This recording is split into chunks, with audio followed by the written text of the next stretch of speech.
Bonjour à tous et bienvenue dans ce épisode EDB World. Aujourd'hui, on va parler des suites de l'accident de Mindbender. Allez, c'est parti.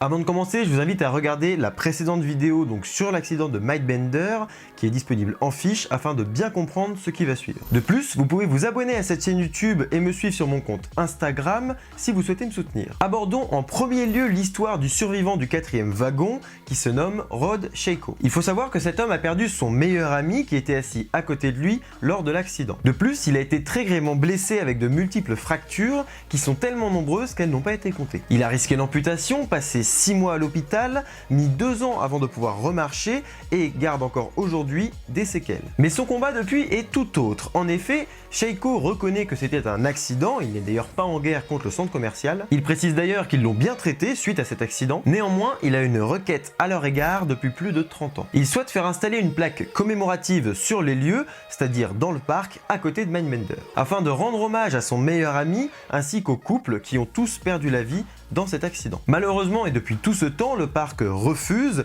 Ils ont simplement accepté de mettre une plaque dans leur bureau, donc là où seuls les employés peuvent accéder, et ça ne convient pas à Rod Sheiko et c'est tout à fait compréhensible. On est d'accord, c'est très délicat pour un parc d'installer ce genre de plaque commémorative, ça peut dégrader l'image du parc auprès des visiteurs. Vous le savez, les parcs préfèrent pas oublier l'accident, mais presque, en tout cas ne plus y penser et aller de l'avant. Néanmoins, cet été, ça fera 35 ans et Sheiko ne compte pas abandonner. Donc sa demande est toujours valable et personnellement, je trouve que ce serait normal qu'aujourd'hui le parc accepte. Surtout quand on constate à quel point il est bienveillant à leur égard, c'est pourquoi j'espère vraiment qu'un jour le parc fera cet effort et installera la plaque commémorative. Je trouve important de relater son histoire car il a un message à faire passer, message que vous connaissez à présent. Sachez aussi qu'il n'est jamais remonté sur Mindbender, bon c'est tout à fait compréhensible, mais il est quand même monté sur une attraction de type coaster, plus petite pour enfants, mais c'est déjà très fort et surtout très courageux de sa part après les événements qu'il a vécu. Passons à la suite, on va parler du parc qui a depuis changé de nom. Aujourd'hui, ce n'est plus Fantasyland,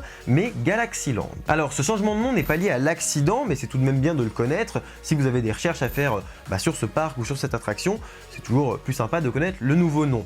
Mais on est d'accord que quand un parc change de nom, on oublie plus facilement l'accident qui est lié à ce nom, parce que Fantasyland pouvait faire référence à cet accident dans l'imaginaire collectif. C'est à cause de Disney que le nom a changé, vous le savez. Dans les parcs Disneyland, dans certains parcs Disneyland, vous avez donc une zone qui se nomme Fantasyland, c'est généralement la zone pour enfants avec l'attraction les poupées, vous avez Peter Pan, Blanche-Neige, etc. Et du fait que ces zones aient ce nom-là, Disney a tenté un procès à Fantasyland, donc le parc qui se trouve dans le centre commercial, et donc a obtenu gain de cause et a fait changer le nom. C'est pourquoi ils ont pris Galaxyland, c'est parce que c'était une époque où la conquête spatiale, etc., l'espace faisait un petit peu rêver, c'était un thème qu'on prenait régulièrement, donc ils ont pris Galaxyland.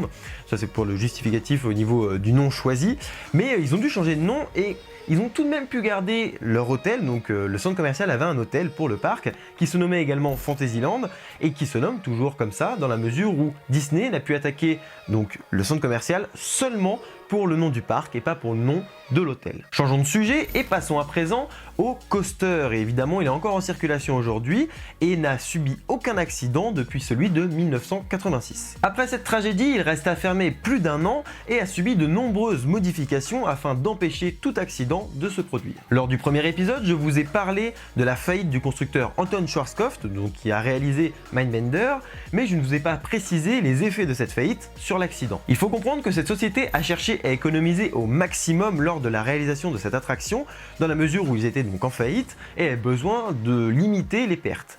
Ce qui fait qu'ils ont fait des erreurs ensuite techniques, car le travail a été moins bien fait, peut-être plus rapidement, ils ont utilisé des matériaux de mauvaise qualité, etc. Et évidemment, ça a joué dans l'accident qui a suivi. Ce qui explique également pourquoi les autres coasters du constructeur n'ont pas subi de pareils accidents. Mais encore une fois, ce n'est qu'une partie de l'explication. Le parc a lui aussi failli à ses obligations en ne faisant pas intervenir la TÜV avant l'ouverture de l'attraction.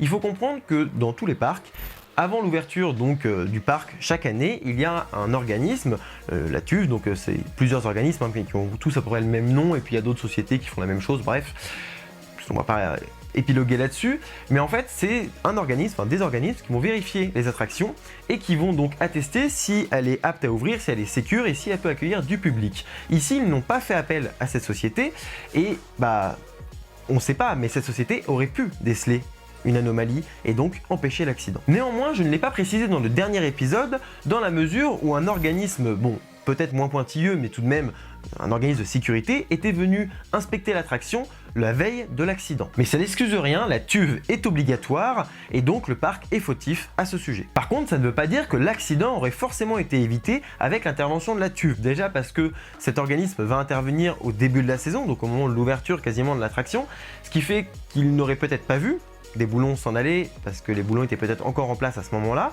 et que finalement, eh bien, ils auraient pu passer à côté de certaines anomalies parce que on sait jamais. En fait, je précise ça, mais c'est pour dire qu'on ne peut pas refaire l'histoire. Alors c'est une faute grave de la part du parc, c'est donc un facteur aggravant, c'est peut-être la chose qui aurait pu sauver des vies, hein, on est bien d'accord là-dessus, mais ça aurait pu ne rien changer également, et à cette question-là, eh bien, on ne pourra jamais répondre car on ne refait pas l'histoire. Donc, je le rappelle ici, comme dans la précédente vidéo, les torts sont partagés entre le parc et le constructeur. Suite à ça, les trains ont donc été modifiés, ils ne possèdent maintenant que 3 wagons au lieu de 4 et seulement des wagons de tête. En gros, ils ont pris que le modèle du premier wagon de chaque train et on en formait de nouveaux grâce à ces wagons de tête. Et ce, dans le seul et unique but d'avoir 2 systèmes de fixation des roues par wagon au lieu d'un précédemment. Ce qui diminue le risque de voir un wagon glisser sur les voies comme ça a pu être le cas lors de l'accident de Mindbender si un tel accident venait à se reproduire. Les bogies de roues ne sont plus fixées à l'aide de boulons et de vis mais sont tous formés d'une seule et unique pièce. D'après ce que j'ai vu, il y a au moins 3 trains en circulation aujourd'hui sur cette attraction,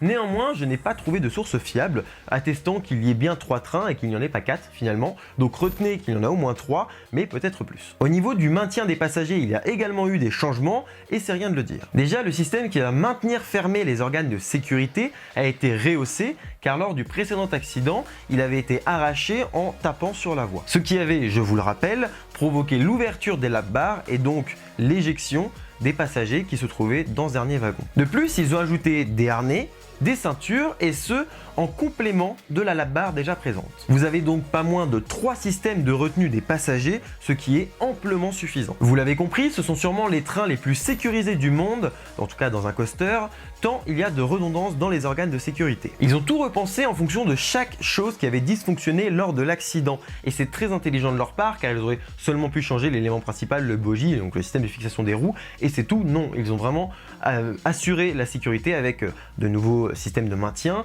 avec un système de fixation des roues déjà mieux pensé mais aussi plus clair, c'est-à-dire que quand on va sous le train on peut plus aisément le voir et donc voir s'il y a un dysfonctionnement et tout ça a été très bien pensé et ils ont donc pris le bon pli, ils ont fait le bon mouvement pour assurer une totale sécurité et donc pouvoir rassurer tous les passagers. Les vérifications de maintenance sont mieux adaptées, sont faites dans les règles aussi, et donc sont plus fréquentes, ce qui permet, encore une fois, une sécurité accrue. Le coaster est donc parfaitement safe depuis bientôt 35 ans. Comme je vous le dis souvent, un parc, suite à un accident, va tout faire pour éviter que ça se reproduise, et va même en faire plus qu'il n'en faut, comme sur Mindbender. Voilà, c'est à présent la fin de cette vidéo. Merci d'avoir regardé jusqu'au bout. Je vous dis à bientôt pour un prochain épisode de DB World. D'ici là, soyez enthousiastes.